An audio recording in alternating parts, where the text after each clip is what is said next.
Je suis Loïc Kamwa, l'ambassadeur du maïs au Cameroun. Je suis par ailleurs président du conseil d'administration de la société coopérative de production animale et végétale basée dans la région du centre au Cameroun, plus précisément dans le département du Mbam-et-Inoubou.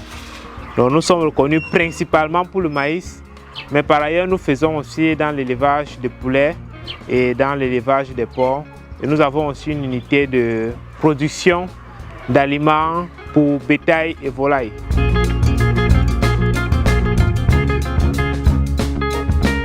J'ai commencé ce projet en 2014, j'étais encore étudiant et après il a pris une petite pause ou plutôt un petit ralentissement quand je suis allé aux États-Unis pour finir avec mes études.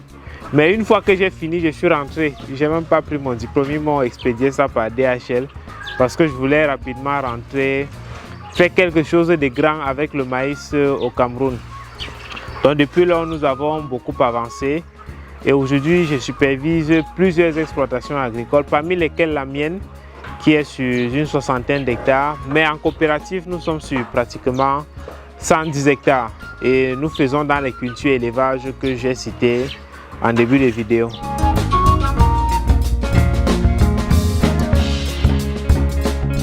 Dans notre activité, nous avons 3 difficultés majeures. La première, c'est en termes de mécanisation. Donc aujourd'hui, la plupart des engins et équipements que nous avons achetés, c'était à tâtons. Et par expérience aussi. Donc on essaie avec ceci, ça ne fonctionne pas. On se dit, bon, il y a telle pièce qui n'a pas fonctionné sur l'autre, il faut qu'on améliore. Mais on n'a pas vraiment de conseils spécialisés en mécanisation, que ce soit des équipements de labour, des semis, jusqu'à la récolte. Mais notre plus gros besoin uniquement, c'est celui d'un corn picker pour nous permettre de pouvoir récolter toutes nos superficies. Parce qu'actuellement, la récolte se fait 100% manuellement et c'est assez pénible. En plus, ça prend du temps. La deuxième difficulté, c'est au niveau de la maîtrise du coût de production parce qu'on a beaucoup d'intrants qui sont devenus de plus en plus chers. Vous connaissez avec la guerre en Ukraine, le Covid et tout ça. Donc du coup, on fait vraiment beaucoup d'efforts pour produire à un coût raisonnable et pouvoir dégager une marge intéressante aussi. Bon, la troisième difficulté, comme dans tout projet d'agriculture et d'élevage, c'est de trouver une main-d'œuvre qualifiée disponible. Parce que l'agriculture ne se fait pas en ville, alors trouver des gens qui vont venir ici, ce n'est pas assez évident. Mais au fur et à mesure, on essaye de former ceux qui sont disponibles, même s'ils n'ont pas la compétence, au moins le fait qu'ils sont engagés nous permet de pouvoir déjà les former, d'augmenter leur niveau, de développer leurs compétences pour qu'ensemble on puisse faire grandir le projet. Donc voilà pour ma part les 3 difficultés majeures auxquelles nous faisons face ici au quotidien.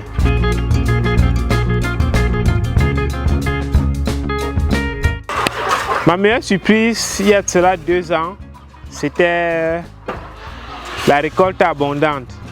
On avait eu beaucoup plus de rendement que ce qu'on avait imaginé, au point où on a rapidement construit une nouvelle crique pour stocker le maïs. Donc pour moi, c'était l'une de mes meilleures surprises que j'ai eues dans mon activité jusqu'ici.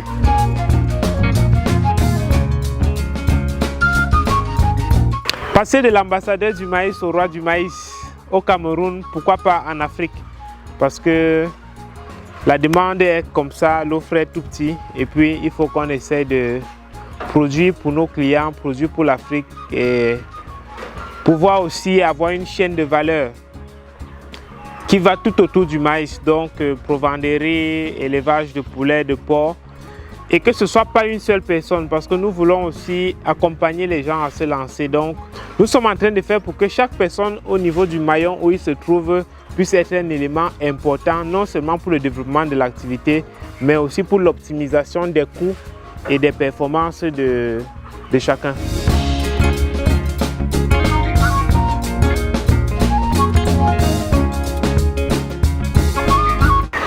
Pour le Salon international de l'entrepreneuriat africain, un seul mot, il faut continuer. Parce que beaucoup de salons comme ceux-ci commencent, mais après, ça ne suit pas. Donc, si vous avez dit de faire une édition chaque année, faites une édition chaque année au point où ce sera comme un événement culturel, comme une tradition. Où on sait que chaque année, il y a cet événement-là. Et je crois que l'Afrique en a besoin. Aujourd'hui, des entrepreneurs ont besoin de cet événement pour faire croire aux autres que c'est possible, mais aussi pour pouvoir se mettre ensemble et décider de l'avenir de l'Afrique.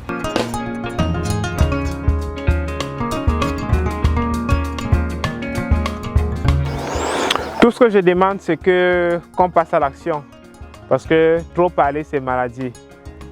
Puisque vous avez déjà assez d'informations, lancez-vous. Et puis par la suite, on va construire notre continent ensemble. Donc pour finir, je dirais, bâtir l'Afrique que nous voulons, c'est possible.